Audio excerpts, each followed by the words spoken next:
Muchos seguramente escucharán esta música, verán estas imágenes y se emocionarán. Una de las revoluciones más interesantes del siglo XX, sin lugar a dudas, y las imágenes que estaban viendo son del archivo de Canal 7. Sí, nosotros tenemos estas imágenes muy valiosas en nuestro archivo. Y estamos con Carlos María Vilas, se lo adelantamos al principio.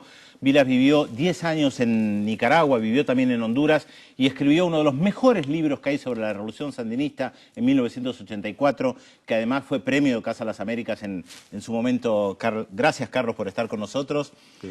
Y se hace muy difícil preguntar algo sobre lo que fue la Revolución Sandinista, Daniel Ortega otra vez en el poder ahora. ¿Cómo ves esto? ¿Qué balance haces de esa revolución? ¿Cómo lo ves hoy en el 2009? Fue producto del esfuerzo de un pueblo que encontró en el Frente Sandinista una conducción, criterios de organización, una gente, un pueblo que quería sacarse de encima una tiranía, una dictadura, y tener un nivel de vida decente y una dignidad nacional. Yo creo que si hubiera que resumir esos 10 años de revolución y la lucha que le precedió, fue la lucha por la dignidad nacional y popular.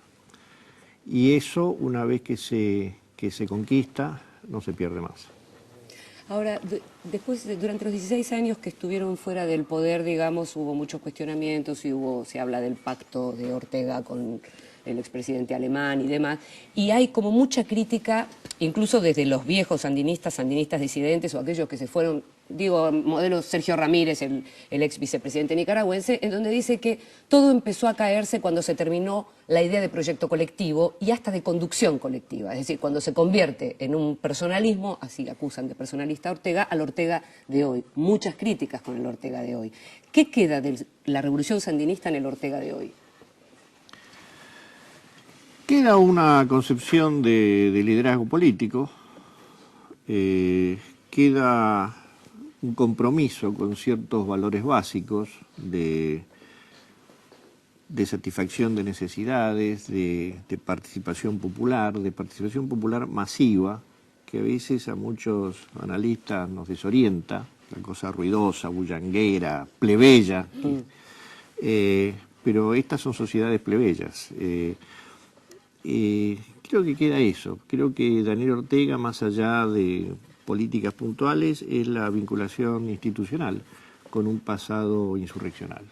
Pero digo, por ejemplo, hubo elecciones municipales el año pasado que fueron muy cuestionadas, donde no hubo observadores ni nacionales ni internacionales, y se los cuestiona por fraude, concretamente. Sí. ¿Qué se responde a esas denuncias? Bueno, yo no tengo que responder a ello. No, ¿cómo veo yo eso? No, por comparándolo además con el proceso revolucionario. Sí. ¿Cuál es la reflexión mía? El sandinismo, lo mismo que los salvadoreños, que el Frente Facundo Martí, son dos casos poco frecuentes, quizás uno podría agregar el M-19 en Colombia, de organizaciones revolucionarias que se reconvierten como organizaciones políticas, cosa que los guatemaltecos no pudieron hacer. Entonces, una vez que una organización insurgente se transforma en partido político, ahí queda pegada de todas las características de la lucha político-partidaria. Entiendo. Escisiones internas, críticas, desviaciones, etcétera. Pero Carlos, la bandera de la ética, discúlpame, era como algo muy importante. Esa revolución provocó una solidaridad internacional tan grande justamente porque avistaba la bandera de la ética. De la ética revolucionaria. Sí, pero de la no corrupción también, en ese sentido. Yo no recuerdo la consigna esa en los años 80. La corrupción. No, porque no era el tema. El tema era liquidar el somocismo, generar bases de poder popular.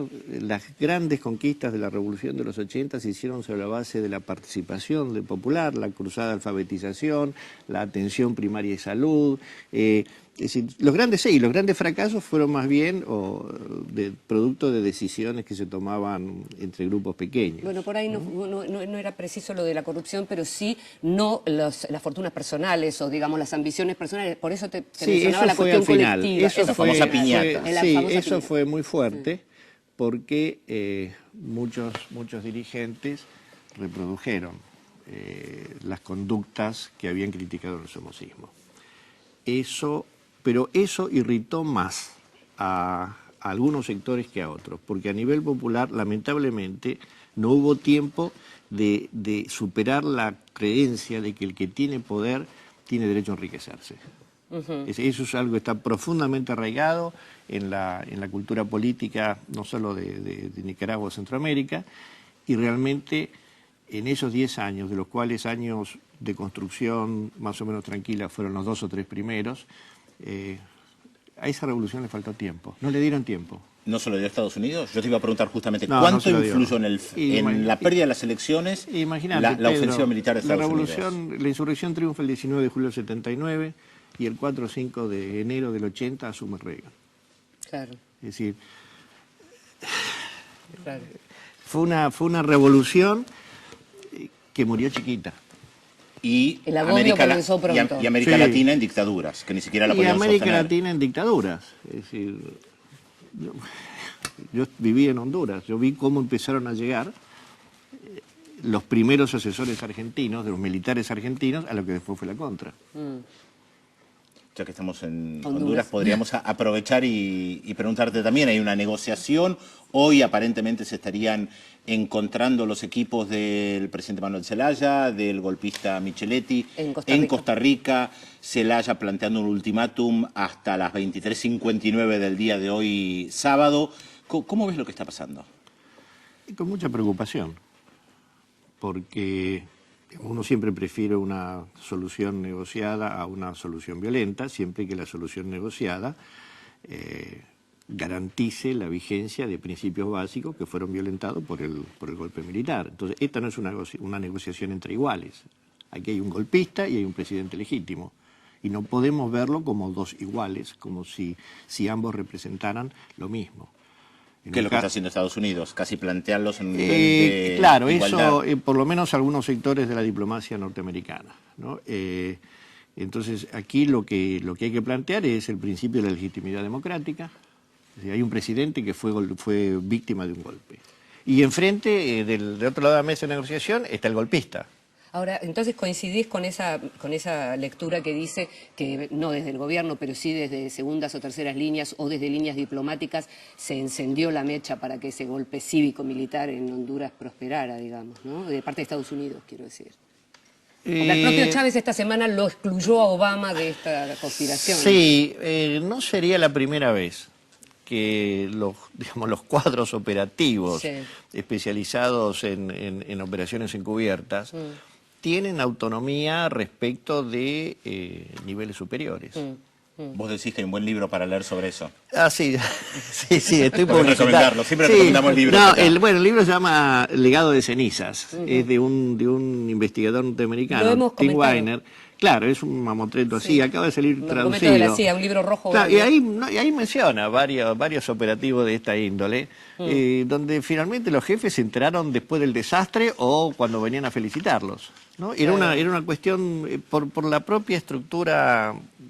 Pulpos con tentáculos que se mueven exactamente, solitos, autónomos, ¿no? Algo una así. cosa muy descentralizada. Sí, atrapan al presidente. A los presidentes, a los pueblos. Sí.